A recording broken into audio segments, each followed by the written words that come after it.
하나님 말씀 보겠습니다. 베드로후서 1장 3절에서 11절 말씀입니다. 그의 신기한 능력으로 생명과 경건에 속한 모든 것을 우리에게 주셨으니 이는 자기의 영광과 덕으로서 우리를 부르신 이를 알므로 말미암음이니라. 이로써 그 보배롭고 지극히 큰 약속을 우리에게 주사 이 약속으로 말미암아 너희가 정욕 때문에 세상에서 썩어질 것을 피하여 신성한 성품에 참여하는 자가 되게 하려 하셨느니라. 그러므로 너희가 더욱 힘써 너희 믿음의 덕의 지식을 지식의 절제를, 절제의 인내를, 인내의 경건의 형제 우애를 형제 우애의 사랑을 더하라. 이런 것이 너희에게 있어 섭속한즉 너희도 우리가 주 예수 그리스도를 알기에 게으르지 않고 열매 없는 자가 되지 않게 하거니와. 이런 것이 없는 자는 맹인이라 멀리 보지 못하고 그의 애체가 깨끗하게 된 것을 잊었느니라. 그러므로 형제들아 더욱 힘써 너희 부르심과 택하심을 굳게 하라.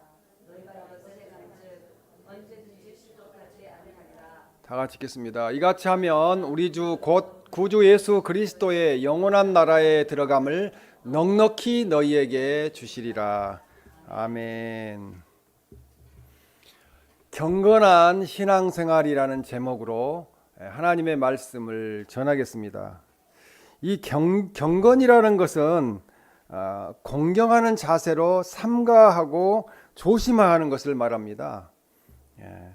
이 성경 말씀에서 경건은 하나님께 예배하는 것처럼 살아가는, 그러니까 일주일 매 시간이 예배하는 시간이 되는 거죠. 그것이 바로 경건의 시간이고 경건하게 살아가는 믿음의 자세를 가리킵니다. 이 말 속에는 경건이라는 말 속에는 하나님을 두려워하다라는 말이 들어있어요. 그리고 또 하나님께 경배하다, 하나님께 예배하다는 말이 경건에 들어있습니다. 그래서 이 경건한 생활이란 하나님의 거룩한 성품을 닮아가는 것이라는 거죠. 그리고 구원의 그 은혜를 베푸신 하나님께 대한 뜨거운 사랑과 충성의 자세를 견지하는 것, 그렇게 하나님을 사랑하는 것이 경건한 생활입니다. 그러니까 사랑하는 거 잘 안 되면은 고백을 해야 돼요. 하나님 사랑합니다. 하나님이 최고입니다. 그렇게 고백을 해야 됩니다. 또 따라서 이 경건한 생활의 비결은 하나님의 말씀으로 살아야 돼요. 그래야 경건한 생활이에요. 그리고 기도해야 돼요. 기도를 하면은 경건한 생활입니다. 그리고 망령되고 허탄한 교훈을 버리라는 거죠. 세상적인 교훈, 세상적인 이단적인 교훈들, 잘못된 것들, 이런 것들을 망하게 하는 것들, 이런 것을 버려야 됩니다. 헛것을 버려야 됩니다. 그리고 경건의 훈련을 쌓아야 된다는 거죠. 하루아침에 되는 게 아니고 경건하는 것은 쉽지 않습니다. 저는 목회자가 되면은 아주 거룩해질 줄 알았어요. 경건해질 줄 알았어요. 그런데 항상 유혹이 있어요. 그러니까 쉽지 않다는 거죠. 우리 모두가 경건의 훈련을, 연습을 해야 됩니다. 경건한 부모의 신앙 교육을 필요로 합니다. 부모님이 보여줘야 되는데 그것도 잘 안 되지요. 솔선수범해야 되고, 그다음에 궁극적으로는 그리스도의 재림을 소망해야 된다는 거죠. 우리가 부족하니까 주님 오시기를 기다릴 수밖에 없어요. 우리 그리스도인들은 결국은 예수님의 재림을 소망하고 천국을 소망하고 사는 것이 경건한 생활입니다. 이렇게 경건한 신앙생활에 매진하는 성도들은 환난과 시험 중에도 구원을 받게 됩니다. 이미 구원 받았고 주님이 오셔서도 하나님 나라로 가게 되는 구원이 이루어지게 됩니다. 이 세상에서도 또한 승리하게 되고 천국에서는 결국 하나님 앞에서 상급을 받게 됩니다. 그래서 이것이 경건한 생활의 끝이, 하나님 나라에 가서 상급 받는 것이 경건한 생활은 끝이 되고, 또 하나님 나라에서도 하나님을 찬양하고 예배하며 경건한 생활을 하게 됩니다. 그런데 이 경건이란 하루아침에 이루어지는 것이 아니라는 거죠. 그렇기 때문에 매일 매 시간 연습이 필요하다는 것입니다. 우리는 이 세상을 떠날 때까지 날마다 연습을 해야 됩니다. 그래서 우리는 예수님으로 말미암아 의에 이르게 되었고 이미 값없이 구원을 받았어요.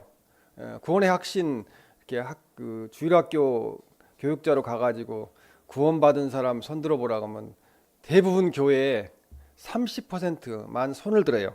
근데 다 우리는 구원을 받았습니다. 우리가 예수님의 그리스도로 말미암아 하나님의 자녀가 되었지만 이 땅에서 하나님의 자녀로 사는데 안전히 흠없이 살기는 어렵다는 거죠. 그렇기 때문에 계속 훈련해야 되고 또 경건의 연습을 해야 믿음이 경건함이 성장하게 됩니다. 우리가 믿는 기독교의 기본 진리는 예수님께서 우리의 죄를 위해서 대신 속죄하셨다는 거예요. 그래서 고난을 받으셨고 십자가에서 못 박혀 돌아가셨고 또 죽으시고 장사 지낸 바 되셨다가 우리를 의롭다 하시기 위해서 다시 살아나셨습니다. 부활하셨습니다. 사흘 만에. 그래서 이 예수님을 믿는 우리의 구세주 구원자 되신 예수님을 믿는 자녀들의 삶이 경건해야 된다는 거죠. 그래서 우리는 이 땅에 사는 것이 이 나라 백성으로 사는 게 아니에요. 대한민국이라는 그런 나라 안에 살고 있지만 우리는 치의 법권을 인정받는 하나님 나라의 백성으로 이 땅에 존재하고 있습니다. 사도 베드로는 당시의 성도들이 우리가 믿는 종교의 기본 진리에 대하여 회의적이었다는 거죠. 또 의심했다는 거죠. 그래서 이 의심하고 회의적인 믿음을 갖고 있는 사람들에 대해서 편지를 쓰게 된 것이 고린도 후서라고 볼 수 있겠습니다. 당시의 성도들은 고린도 후서가 아니라 이 베드로 후서요. 성도들은 로마 통치하에서 무서운 박해를 받고 있었어요. 희망이 없었다는 거죠. 이스라엘 사람들이 지금 이렇게 또 뭐 전쟁이 일어났는데 자기 영토를 지켜야 됐다는 그런 애국심이 강한 것은 자기들은 거의 2000년 동안 나라를 잃어버렸기 때문에 나라를 잃어버리고 사는 것이 어떤 거라는 것을 알기 때문에 그렇습니다. 2000년 동안 나라를 잃어버린 사람들이 나라에 대한 애착감이 그렇게 강하잖아요. 근데 우리는 이 땅에서 천국을 잃어버리고 사는 사람들이 천국을 모르고 살고 있어요. 그래서 그들에게 천국을 가르쳐 줘야 되겠습니다. 당시에 이 성도들은 계속 박해를 받고 있었고요. 예수님 믿는 일 때문에 수많은 손해와 그리고 희생을 감수해야 하는 어려운 상황에 처해 있었습니다. 우리는 지금 교회 아침에 나오는 것 때문에 고통받지 않잖아요. 누가 죽인다고 하지 않잖아요. 압력을 넣지 않잖아요. 그런데 그때 상황은 그랬다는 거죠. 그래서 이 상황이 지속됨으로 기독교에 대한 회의가 나타나 신앙생활 체계에 혼란을 가져오게 되었습니다. 그 결과 신앙생활에서 주님의 재림으로 이루어지게 될 새로운 세계, 내세관을 부정하게 되었다는 거죠. 안 믿게 되었다는 것입니다. 그래서 삶에서 도덕성이 해이해지게 되고 역사 가운데 어떻게 책임적인 존재로 살아갈 것인가에 대한 그리스도인의 삶에 대한 경건에 대한 방향성을 잃어버리게 됐다는 거예요. 그냥 뭐 어차피 죽을 건데 대충 살지 이런 식으로 갔다는 거죠. 오늘날에도 우리가 믿는 진리에 따라서 세상과 구별되는 삶을 살 때 세상의 사람들과는 두드러진 차이점이 없는 것처럼 보이고 있어요. 분명히 그리스도인이고 교회 중직자이지만 세상에 나가서 살 때는 아니라는 거죠. 세상 사람들의 눈에는 그렇게 그리스도인으로 보이지 않는다는 거죠.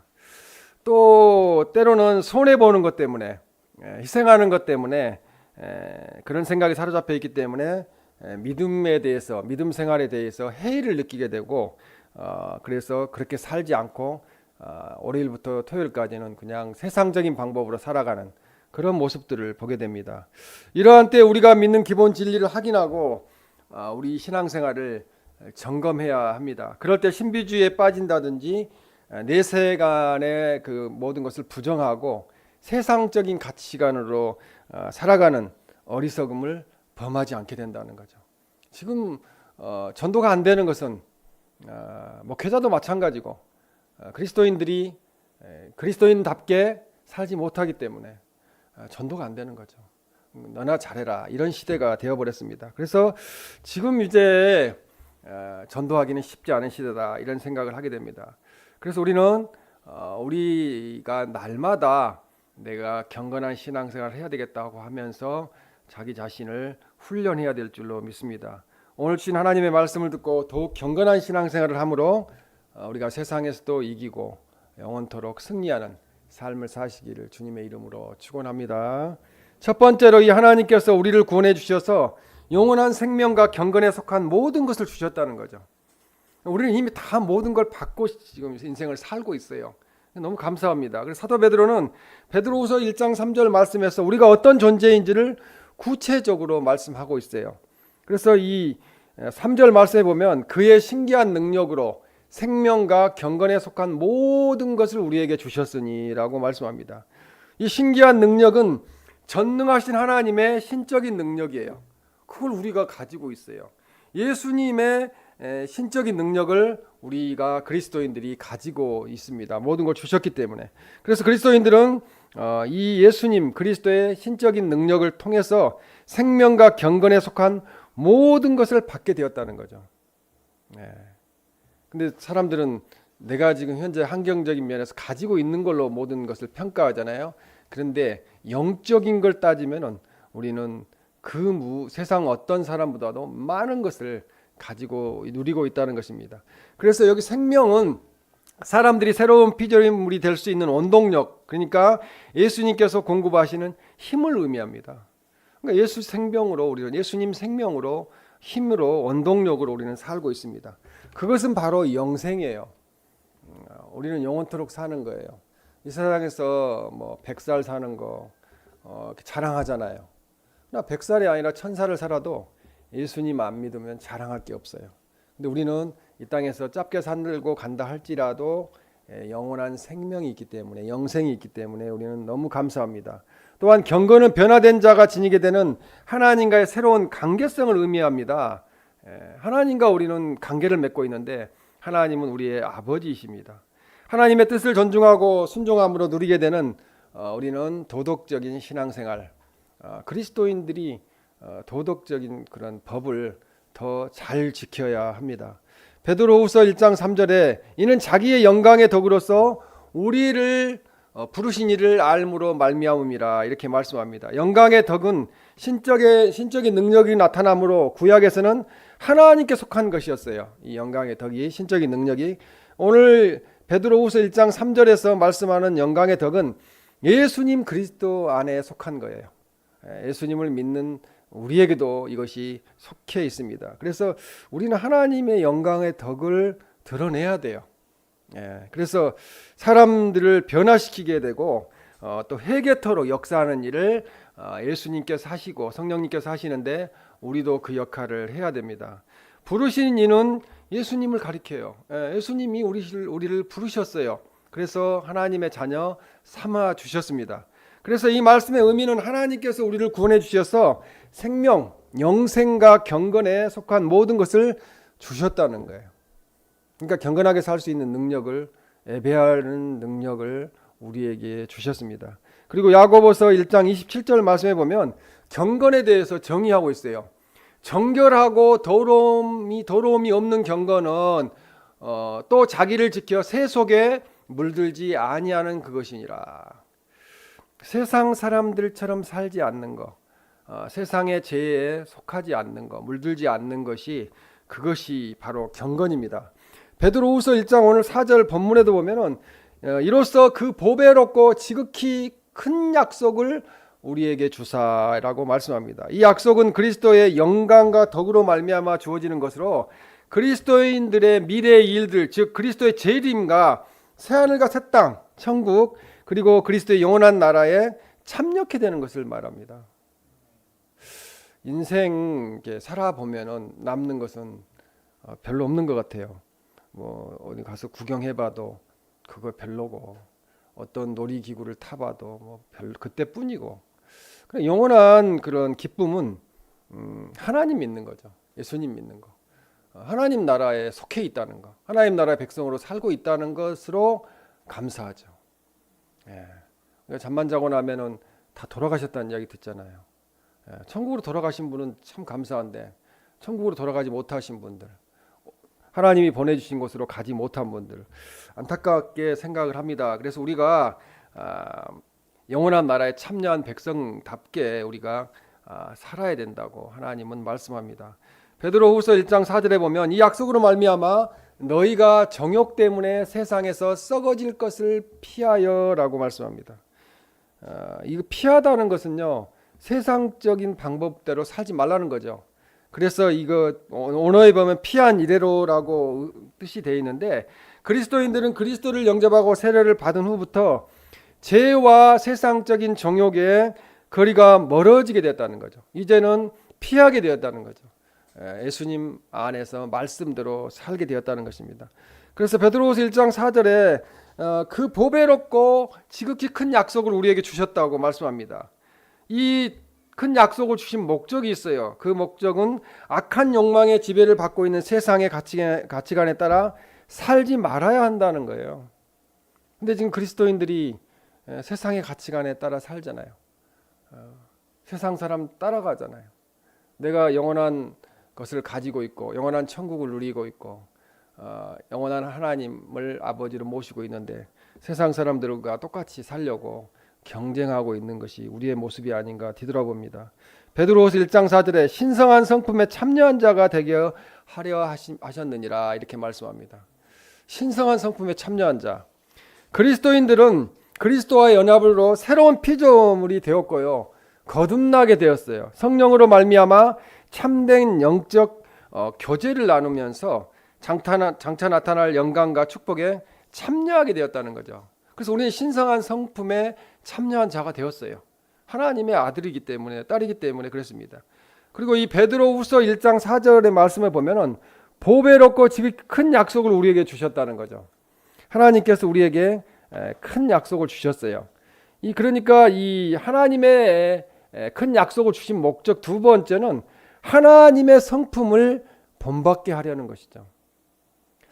아까 우리가 찬양 주님의 마음을 본받는 자 찬양했는데 그렇게 살기가 어렵잖아요. 혈기를 다 갖고 있잖아요. 그래서 우리 신자의 아주 중요한 신분적인 기초가 하나님의 성품을 본받는 거라는 거죠. 불교는 자기가 신이 되는 건데요. 우리는 신이 될 수가 없어요. 우리는 인간이기 때문에 하나님의 성품을 본받아서 하나님을 닮아가는 것이죠. 하나님께서 이미 예수님 그리스도 안에서 하나님의 능력으로 이 일을 해주셨다는 거죠. 주님을 의지할 때, 성령님을 의지할 때 우리의 기질은 죽고 하나님의 모습으로 닮아갈 수 있다는 것입니다. 하나님께서 우리를 구원해 주셔서 영원한 생명과 경건에 속한 모든 것을 주신 것에 감사하는 우리들이 되시기를 주님의 이름으로 축원합니다. 두 번째로 우리가 이 세상에서 어떻게 살아야 할까를 가르쳐 주신다는 거죠. 어떻게 살 것인가? 이거 뭐 대학생들 자꾸 토론하잖아요. 어떻게 살 것인가? 베드로후서 1장 5절에 그러므로란 말이 나오는데요. 그러한 이유 때문에 4절까지 말씀하신 그러한 이유 때문에 하나님의 능력으로 생명과 경건에 속한 것을 주셨고 지극히 보배롭고 큰 약속을 주심으로 세상에서 썩어질 것을 피하고 신의 성품에 참여한 자가 되었기 때문에 어떻게 살아야 한다는 것을 보여주고 있어요. 그러므로 이렇게 신의 성품에 참여한 자가 되었기 때문에 그러므로 너희가 더욱 힘써 그렇게 말씀하는 거죠. 그래서 베드로후서 1장 5절 말씀에 보면 그러므로 너희가 더욱 힘써 너희 믿음의 덕을이라고 말씀합니다. 이 사도 베드로는 그리스도께서 성도들의 거룩한 삶을 추구하는데 필요한 모든 영적 자원을 주셨으므로 그리스도인들은 그 하나님을 믿은 믿음으로 살아야 된다는 거죠. 믿음으로 살면은 경건해질 수 있고요. 덕을 세울 수가 있어요. 세상 사람들에게 빛과 소금 역할을 감당할 수가 있습니다. 그래서 우리는 믿음이 성숙해질 수 있고요. 진보해 갈 수 있습니다. 그리고 베드로후서 1장 5절에 믿음의 덕을 이렇게 말씀한 다음 이렇게 말씀을 하고 계시는데 믿음은요 하나님의 선물이에요. 믿음은 하나님의 선물이에요. 우리가 믿음이 있다 그러면은 하나님이 나에게 너무나 큰 선물을 주셨구나. 그래서 감사하게 됩니다. 그러니까 하나님의 은혜죠. 우리가 어떻게 하나님을 그렇게 믿을 수가 있겠어요? 하나님께서 성령님께서 우리를 하나님 믿게 하신 겁니다. 그래서 믿음은 그리스도인의 삶의 밑바탕이 됩니다. 그래서 베드로는 믿음의 덕을 공급하라고 말씀합니다. 덕은 예수님의 덕을 말하는 거예요. 하나님의 덕이죠. 우리는 덕이 없어요. 인간은 허물만 있을 뿐이에요. 그리스도인들이 예수님을 닮음으로 경건한 신앙생활을 할 수 있음을 의미합니다. 베드로후서 1장 5절에 덕의 지식을이라고 말씀합니다. 지식은 기독교인이 덕 있는 생활을 하며 하나님의 뜻대로 살아가는 것이 지식이에요. 뭘 많이 아는 게 지식이 아니라 덕 있는 생활을 하면서 하나님의 뜻대로 살아가는 것입니다. 그러니까 예수님 말씀대로 사는 거죠. 예수님이 덕이시니까. 그래서 지혜 또는 통찰력을 지식이라고 말하는 거예요. 그리스도인들에게는 지혜가 있잖아요. 뭘 많이 배워서 있는 것이 아니고 하나님을 아는 지혜가 있기 때문에 지혜가 있고 통찰력이 있습니다. 베드로후서 1장 6절에 보면 지식의 절제를이라고 말씀합니다. 이 신약 성경에서 절제는 육체적인 그런 욕망에 지나친 방종과 이방 세계의 성적 남용에 반대되는 의미로 사용되었어요. 그래서 성령의 역사를 통해서 이루어지는 성령의 열매에 속하는 것이 절제가 되겠습니다. 그래서 이 절제의 인내를이라고 6절에 이렇게 말씀하는데요. 인내는 하나님을 신뢰하고 하나님의 약속이 성취되리라고 소망하는 가운데 어떤 고난과 악에 대항하여 용기 있게 지속적으로 참는 것을 가리켜요. 쉽지 않죠. 고난과 악에 대해서 참는 거 쉽지 않아요. 인내는 신앙생활을 지속하는 능력이며 세상 체계의 압박에 저항하는 능력으로 환난의 직면에서도 그것을 적극적으로 수용하고 견디어내게 되죠. 그래서 끝내 승리하게 된다고 볼 수 있습니다. 그래서 이 베드로후서 1장 6절에 경건은이라고 나와요. 경건을, 인내의 경건을. 경건은 신앙생활 속에서 하나님의 뜻대로 행하며 헌신하며 아까 하나님의 성품에 참여하는 것이라고, 참여하는 것이라고 말씀을 드렸습니다. 예수님 믿는 것이 경건이고요. 예배하는 것이 경건이고 말씀 읽는 것이 경건이고 또 기도하는 것이 경건입니다. 그리고 하나님 말씀대로 살려고 힘쓰는 것이 경건입니다. 베드로후서 1장 7절에 경건의 형제 우애를이라고 말씀합니다. 이 형제의 우애는 이방 세계에서는 혈육을 나눈 가족 간의 사랑을 나타낼 때 사용했어요. 그러니까 형제 우애라 그러면은 우리가 마음이 아프잖아요. 같이 태어난 형제만 생각하니까 그러는데 그 형제만을 형제라고 생각하지 않는다는 거죠. 예수님은 하나님의 뜻대로 행하는 자가 나의 형제고 부모라고 그렇게 말씀을 하셨습니다.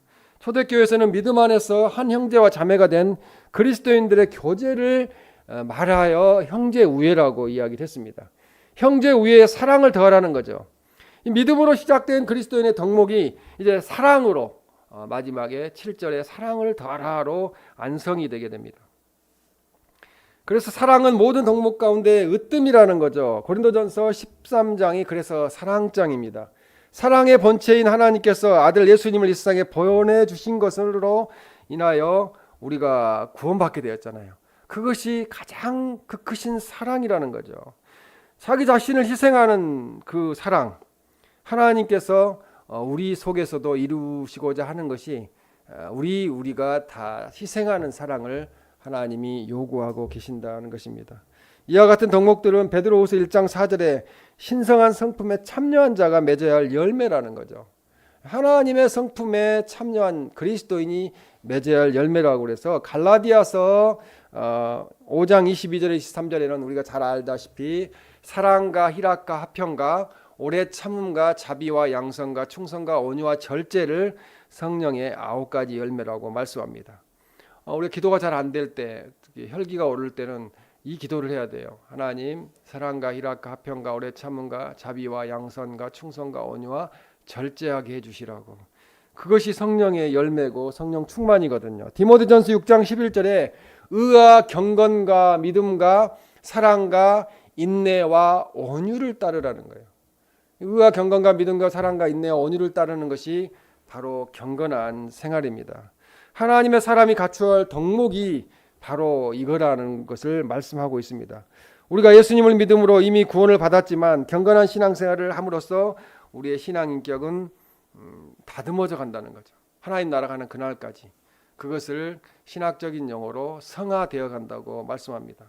베드로후서 1장 8절에 게으르지 않고 열매 없는 자가 되지 않게 하려니와 라고 말씀합니다.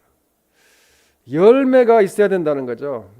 제가 가장 지금 힘들어하는 것이 열매 부분인데 열매가 없으면은 하나님 앞에서 책망을 받기 때문에 그렇습니다. 게으름은 여기서 게으름은 행함이 없는 믿음이 게으름이에요. 게으름이니까 뭐 늦게 움직이고 뭐 어디 늦게 가고 이런 게 게으름이 아니지만 세상적인 게으름이고 그것은 여기서 게으르지 말고 해서 게으르지는 행함이 없는 믿음이라는 거죠. 알면서도 행하지 않는 것, 그것이 게으름이라는 거예요. 열매 없는 자는 윤리적 특성이 드러나지 않는 삶, 경건함이 드러나지 않는 삶이 열매 없는 거라는 거죠. 전도 못하는 것도 열매 없는 거지만 경건함이 드러나지 않는 것, 그것이 열매 없는 삶입니다. 그런데 경건함이 드러나지 않고 열매를 맺지 못하는 이유를 베드로후서 1장 9절에 이렇게 말씀합니다. 이런 것이 없는 자라고 말씀합니다. 이런 것이 없는 자, 경건함이 없는 자, 이런 사람은 맹인이라 멀리 보지 못하고 그의 옛죄가 깨끗하게 된 것을 잊었느니라 말씀합니다.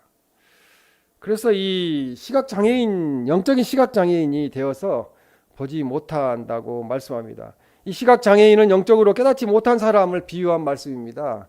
그래서 이 베드로후서 1장 5절에 7절에 보면 아까 말씀드렸던 거, 그 말씀, 너희가 더욱 힘써 너희 믿음의 덕의 지식의 절제를, 절제의 인내를, 인내의 경건을, 경건의 형제 우애를, 형제 우애의 사랑을 더하라 라고 말씀하면서 이 여기서 언급한 덕목들을 갖추지 못한 자들에 대해서 맹인이라고, 시각장애인이라고 그렇게 말씀합니다. 이 바로 앞에 놓여 있는 인간적인 탐욕에 눈이 어두워서 영원한 천국을, 하나님 나라를, 하나님의 영광을 보지 못합니다. 베드로후서 1장 9절 하반절에 그의 옛죄가 깨끗하게 된 것을 잊었느니라 이렇게 말씀합니다. 과거에 그리스도인으로서 받았던 세례, 씻을 세자잖아요. 씻는 애식인데 그 죄를 씻었던 그 세례식을 잊어버렸다는 거죠. 그래서 죄가 청산된 것도 잊어버리고 다시 과거로 되돌아가라는 것을 말합니다. 그래서 이 말씀은 죄악된 삶으로 되돌아가려는 경향을 경고하면서 이 세례가 죄를 씻을 뿐만 아니라 더 이상 죄에 머물지 않게 선결하게 사는 삶, 경건하게 삶을 살게 하는 데 목적이 있다는 거죠. 세례 받으면 끝난 게 아니라는 거죠. 내가 세례 교인이면은 세례 교인답게 살아야 된다고 말씀합니다. 그러므로 과거 예수님이 우리를 죄에서 구원하시기 위하여 십자가에서 죽으심을 당하신 사건을 기억하고 멀지 않는 장래에 지금 되어가는 상황을 보면은 주님이 오실 것 같아요. 주님이 안전한 하나님 나라를 이루기 위하여 다시 세상에 오시는 영광스러운 그날을 기다리면서 우리가 끝까지 예수님을 닮아가는 예수님의 성품대로 행하는 경건한 생활을 하는 우리들이 되시기를 주님의 이름으로 축원합니다. 세 번째, 이 마지막으로 이제 경건한 신앙생활은 지금 어떻게 살아야 하는지를 알고 실천하는 생활이라는 거죠. 내가 어떻게 살아야 될까? 그래서 베드로후서 1장 10절에 그러므로 형제들아 더욱 힘써 너희 부르심과 택하심을 굳게 하라고 말씀합니다. 더욱 힘쓰라는 것은 부지런하게 반복적으로 근면 성실하게 또 경건하게 애쓰는 삶을 살아는 거죠. 굳게 하라는 것은 의사를 확인할 때 사용하는 법이에요. 그래서 무엇을 확실히 한다는 것을 굳게 한다고 이야기합니다. 부르심과 택하심을 굳게 하라는 거죠. 스스로가 해야 할 일을 시사하는 거예요. 그래서 그리스도인의 구원이 하나님의 부르심과 택하심의 관계가 되어 있다는 거죠. 우리는 그리스도인으로서 부르심을 받았고 택하심을 받았기 때문에 그리스도인으로서 이 세상을 살아야 된다는 것입니다. 여기서 부르심을 먼저 언급한 것은 복음에 합당한 윤리적인 삶을 강조하는 거예요. 하나님의 자녀로 부르셨으니까 복음에 합당한 삶을 살아는 거죠. 그래서 10절 말씀에 보면 너희가 이것을 행한즉 언제든지 실족하지 아니하리라 이렇게 말씀합니다. 경건한 삶을 살면은 실족하지 아니한다는 거죠. 그래서 이 실족한다는 것은 말이 달리는 말이 디딤돌에서 미끄러지는 것이 실족한다는 뜻이에요. 원래 온 뜻은. 그래서 이 사람들이 범죄로 구원을 얻지 못하는 것을 실족한다고 이야기를 합니다. 베드로후서 1장 11절에 이같이 하면이라고 말씀합니다. 구주 예수 그리스도의 영원한 나라에 들어감을 넉넉히 너희에게 주시리라. 하나님께서 거룩한 간대함으로 그리스도인들이 영원한 나라에 들어가기에 충분하도록 하실 건데요. 그리스도인으로서 경건한 삶을, 예수님 닮은 삶을 살아가야 된다는 거죠. 이 땅에서도 삶도 있어야 된다는 거예요. 믿음으로 구원은 받았지만. 그 베드로후서 1장 5절에 7절 말씀을 우리 궁극적인 구원을 얻는데 인간의 노력이 필요한다는 것을 이야기하는 건 아니에요. 구원받은 백성이 구원받은 백성으로서 이렇게 살아야 된다는 거죠. 그래서 생함 있는 믿음이 되어야 된다는 것입니다. 그래서 하나님께서는 이렇게 살지 못한다 할지라도 은혜를 베풀어 주셔서 이미 우리를 구원하셨다고 말씀하고 있습니다. 베드로후서 1장 11절에 구주 예수 그리스도의 영원한 나라라고 말씀합니다. 하나님께서 아들 예수님께 주신 것으로 하나님의 나라와 동일하며 미래에 주어질 새하늘과 새 땅, 그 천국을 그리스도의 영원한 나라라고 그렇게 말씀하고 있습니다. 그래서 베드로후서 1장 11절에 이같이 하면이라는 것은 우리가 세상에서 경건한 생활로 살아가면이라고 말씀을 합니다. 그래서 하나님 나라에 우리가 들어갈 때 하나님께서 상급을 주신다는 거죠. 그래서 경건한 신앙생활은 우리는 하나님의 자녀이고 하나님의 말씀대로 살아야 되고 또 천국을 꿈꾸고 소망하며 살아야 된다는, 실천하는 삶을 살아야 된다는 것을 우리에게 가르쳐주고 있습니다. 우리는 하나님의 능력으로 영생과 경건에 속한 것을 이미 보장받았어요. 그냥 경기로 말하면 이미 지금 우리는 경기를 관람하고 있는 거나 마찬가지예요. 그렇게 이미 천국 백성이 되었습니다. 하나님 나라에 대한 약속을 가진 성도이기에 헛된 욕망을 따라가는 세상의 가치관으로 살지 말고 철학을 쫓지 말고 하나님의 성품을 닮아가려고 하는 경건한 성도가 되어야 하겠습니다. 지금 우리는 베드로후서 1장 5절에서 7절 말씀을 실천하며 살아가야 될 줄로 믿습니다. 주님이 재림하심으로 멀지 않은 장래에 이루어지게 될 하나님의 나라의 완성을 바라보면서 경건한 신앙생활을 하는 우리들 되시기를 주님의 이름으로 축원합니다. 아멘.